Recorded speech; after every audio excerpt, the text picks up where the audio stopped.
Comment saisir ce qui vous freine dans votre existence?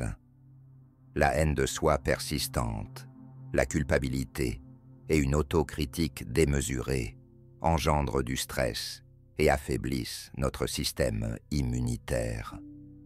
À présent que nous avons une compréhension plus approfondie de la force qui réside en nous, tentons d'identifier ce qui nous empêche de l'exploiter pleinement. Chacun d'entre nous a érigé des barrières autour de soi.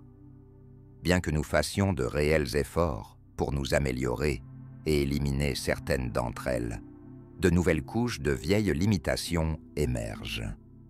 Nous avons souvent tendance à nous focaliser sur nos défauts, en ayant le sentiment que nous ne parviendrons jamais à les dépasser. De plus, en les reconnaissant en nous, nous commençons à les rechercher chez autrui. Lorsque nous justifions nos échecs avec des phrases telles que « Papa a interdit », cela révèle que nous n'avons pas encore atteint l'âge adulte. Mais ce qui est crucial, c'est que vous avez le pouvoir de franchir ces barrières. Il se pourrait que vous fassiez des découvertes inédites. Imaginez à quel point il serait fantastique d'intégrer chaque jour de nouvelles idées qui vous permettront de tourner la page sur le passé et d'élever l'harmonie de votre vie. En apprenant à ressentir et à comprendre le flux de la vie, vous trouverez plus de facilité à choisir votre voie. Si vous dirigez votre énergie vers la connaissance de soi, vous découvrirez sans aucun doute la source de vos problèmes et ce qui vous freine. La vie présente des défis à chacun. Certains doivent nous faire face à des soucis de santé, d'autres à des relations complexes, ou encore à des difficultés financières ou professionnelles. Chacun est confronté à un véritable réseau de complications. Toutefois, l'un des problèmes les plus graves réside dans le fait de ne pas savoir ce dont vous voulez vous défaire. Si vous analysez attentivement vos schémas de comportement et vos blocages, vous constaterez qu'ils se classent en 4 catégories: la critique, la peur, la culpabilité et le ressentiment. Je les appelle le grand quatuor, lesquels prédominent chez vous. Pour ma part, j'avais une combinaison de critique et de ressentiment. Il est possible que vous ressentiez également plusieurs de ces émotions simultanément. N'oubliez pas que le ressentiment est une colère réprimée. Si vous vous interdisez d'éprouver de la colère, vous accumulez des ressentiments. Cependant, nous ne pouvons pas faire abstraction de nos émotions pour notre propre confort. Lorsque l'on m'a diagnostiqué un cancer, j'ai été forcé d'explorer les profondeurs de mon être. Il m'est apparu clairement que mon esprit était envahi par la colère, les ressentiments et l'amertume que j'avais accumulée au fil des ans. À ce moment-là, je me suis dit « Louise, tu ne peux plus te permettre de vivre ainsi. Tu n'as pas le temps de procrastiner les changements. Commence dès maintenant. » Votre livre de vie reflète toujours vos croyances intérieures. Examinez votre existence. Quelle conviction la détermine? Cela peut être difficile à accepter, mais les personnes qui vous entourent sont le reflet de vos pensées sur vous-même. Si vous êtes régulièrement critiqué au travail, interrogez-vous sur votre propre autocritique. Il se peut que vous ayez intégré le modèle de comportement d'un adulte qui vous a critiqué pendant votre enfance. Tout ce qui se déroule dans notre vie est le reflet de notre état intérieur. Lorsqu'un problème se présente, au lieu de chercher des coupables, demandez-vous « Qu'est-ce en moi à contribuer à cette situation?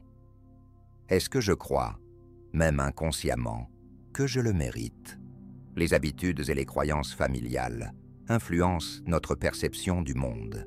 Mais en blâmant nos parents, une enfance difficile ou notre environnement, nous restons enfermés dans d'anciens problèmes. Les changements débutent par la prise de conscience. Que créez-vous en ce moment pour votre avenir? Tout ce que je dis est vain si vous ne commencez pas à agir. Vous êtes la seule à pouvoir modifier vos pensées, vos émotions et vos actions. Vous possédez une force intérieure prête à vous aider si vous lui laissez la possibilité de se manifester. Rappelez-vous comment, durant votre petite enfance, vous vous aimiez, comment vous façonniez votre corps et vous réjouissiez simplement d'exister. Les enfants expriment leurs émotions avec sincérité. Quand ils sont heureux, cela se ressent. Et lorsqu'ils pleurent, tout le monde l'entend. Ils vivent pleinement l'instant présent. Malheureusement, en grandissant, nous héritons des peurs, de la culpabilité et des critiques de notre entourage. Si vous avez été élevé dans un environnement critique, il est probable que vous deveniez également critique. Si exprimer la colère au sein de la famille était prohibé, vous commencerez à la réprimer et elle s'accumulera dans votre corps. Si vous étiez entouré de personnes accaparées par le sentiment de culpabilité, vous grandirez avec la perception constante que vous devez vous excuser pour tout. En grandissant, nous perdons le contact avec notre sagesse intérieure et nous nous alourdissons de croyances erronées. Pour retrouver la joie de vivre et l'harmonie intérieure, il est essentiel de se défaire de ces fausses représentations. Rappelez-vous comment vous vous aimiez étant enfant, en vous acceptant tel que vous êtes. Essayez de retrouver ce sentiment d'émerveillement face à la vie. Réfléchissez à ce que vous désirez dans votre vie et formulez vos souhaits sous forme d'affirmations positives. Approchez-vous du miroir et répétez-les. Par exemple, « Je m'aime et je m'approuve ». Prenez note des obstacles qui se manifestent dans votre esprit et prêtez attention aux pensées négatives. Les surmonter signifie commencer à progresser vers une vie harmonieuse et heureuse. Si vous apprenez à reconnaître et à analyser vos émotions, elles deviendront des clés précieuses qui ouvriront les portes de votre liberté intérieure. En général, ces émotions sont rattachées à l'une des 4 catégories dont j'ai déjà parlé: la critique, la peur, la culpabilité et le ressentiment. Ces émotions sont souvent inculquées par notre entourage durant l'enfance et nous deviennent familières. Certains d'entre nous choisissent des défis particulièrement ardus dans la vie, mais je suis convaincu que nous sommes venus dans ce monde avec un objectif essentiel: apprendre à nous aimer, peu importe les circonstances. Ce que les autres disent ou font ne doit pas vous restreindre. Nous pouvons toujours transcender les limites imposées par nos parents, nos amis ou la société. Si, durant votre enfance, vous étiez un enfant modèle, en grandissant, nous perdons le contact avec notre sagesse intérieure et nous accumulons des croyances erronées. Pour retrouver la joie de vivre et l'harmonie intérieure, il est crucial de se défaire de ces fausses représentations. Rappelez-vous comment vous vous aimiez étant enfant, en vous acceptant tel que vous êtes. Essayez de retrouver ce sentiment d'émerveillement face à la vie. Réfléchissez à ce que vous désirez dans votre existence et formulez vos souhaits sous forme d'affirmations positives. Approchez-vous du miroir et répétez-les. Par exemple, « Je m'aime et je m'approuve ». Prenez note des obstacles qui surgissent dans votre esprit et soyez attentifs aux pensées négatives. Les surmonter signifie commencer à progresser vers une vie harmonieuse et heureuse. Si, durant votre enfance, vous étiez un enfant modèle, vous avez probablement intégré les opinions limitées de vos parents. Cela ne signifie pas que vous êtes gâté. Au contraire, vous étiez un élève exemplaire, assimilant tout ce qu'on vous enseignait. Mais maintenant que vous avez grandi, il est temps de réévaluer vos croyances. Combien de fois avez-vous répété les paroles de vos parents comme si elles étaient vos propres pensées? Vos parents étaient d'excellents enseignants, mais il est désormais temps de commencer à penser par vous-même.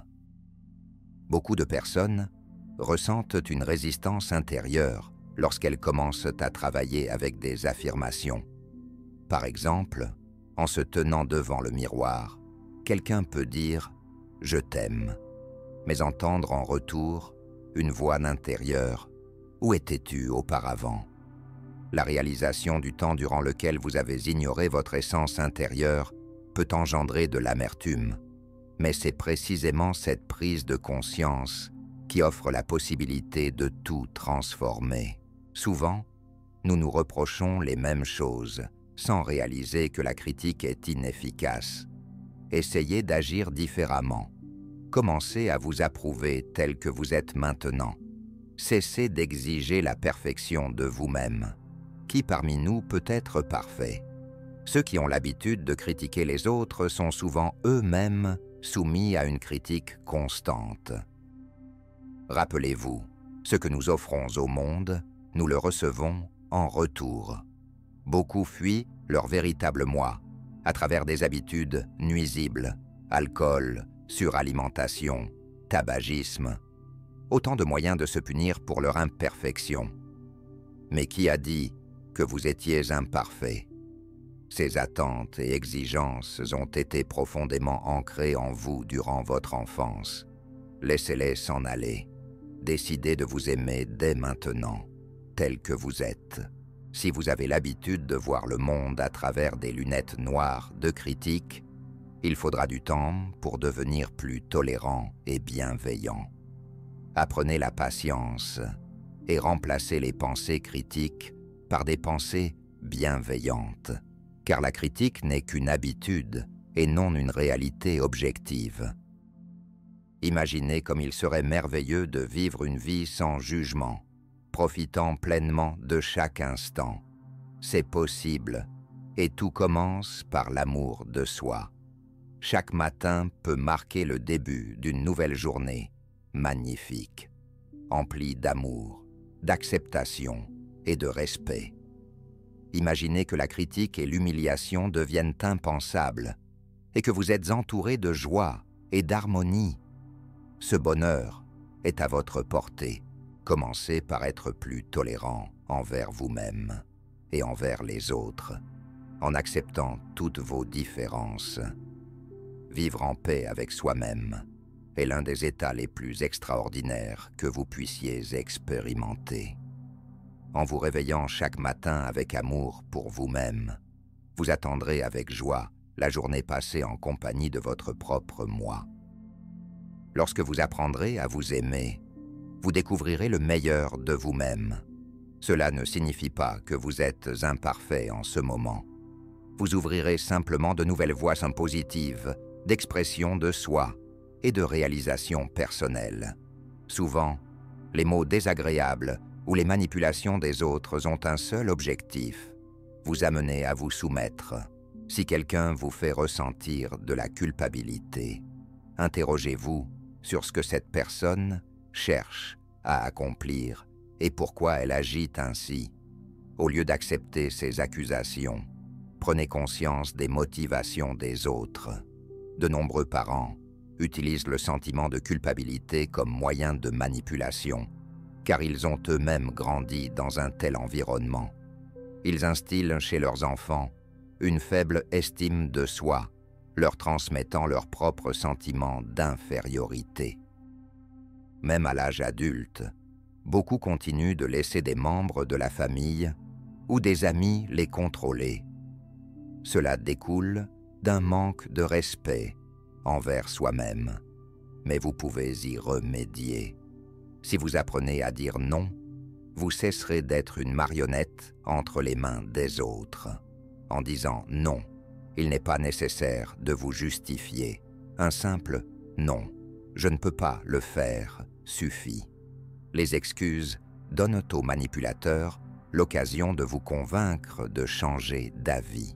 Une fois que les autres réaliseront que vous ne vous laissez pas contrôler, leurs tentatives cesseront.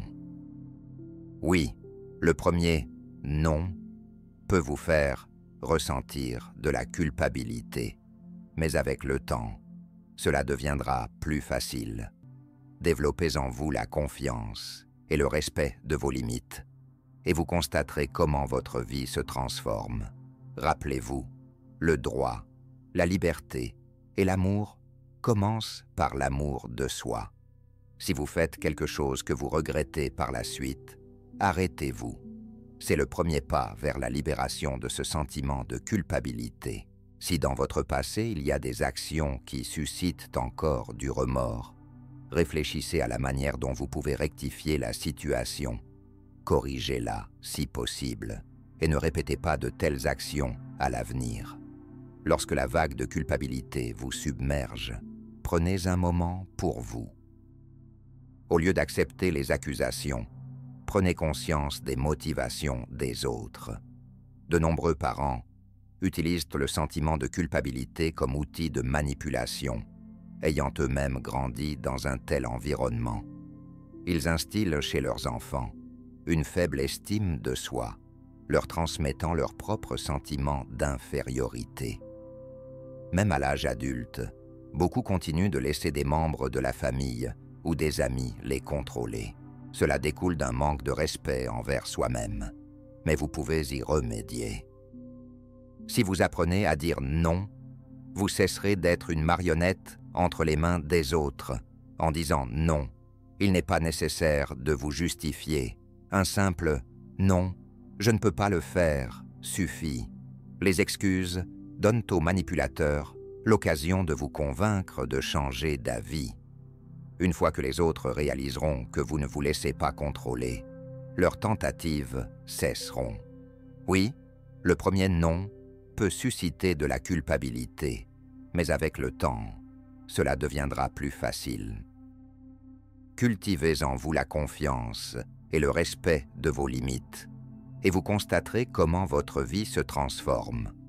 N'oubliez pas, le droit, la liberté et l'amour commencent par l'amour de soi. Si vous faites quelque chose que vous regrettez par la suite, arrêtez-vous. C'est le premier pas vers la libération de ce sentiment de culpabilité. Si dans votre passé il y a des actions qui provoquent encore du remords, réfléchissez à la manière dont vous pouvez rectifier la situation. Corrigez-la si possible et évitez de répéter de telles actions à l'avenir. Lorsque la vague de culpabilité vous submerge, posez-vous des questions essentielles. Quelle croyance sur moi-même continue-je à nourrir et qui essaie-je de satisfaire ou de justifier? Souvent, ce sentiment de culpabilité reflète d'anciens schémas de comportement acquis durant l'enfance. Explorez ces souvenirs. Quels événements ou mots du passé continuent de vous contrôler? Une personne en proie à la culpabilité cherche souvent à s'auto-punir. Elle devient à la fois son juge et son bourreau, s'enfermant dans une prison de ses propres accusations. Nous sommes parfois si durs envers nous-mêmes que personne d'autre ne peut nous protéger de notre autocritique. Libérez-vous du poids de la culpabilité. Pardonnez-vous, en prenant conscience que vous avez déjà évolué et que vous n'êtes plus la personne qui a commis des erreurs par le passé. Le pardon libère votre énergie, vous permettant de vous concentrer sur le présent et d'avancer vers l'harmonie et la paix intérieure.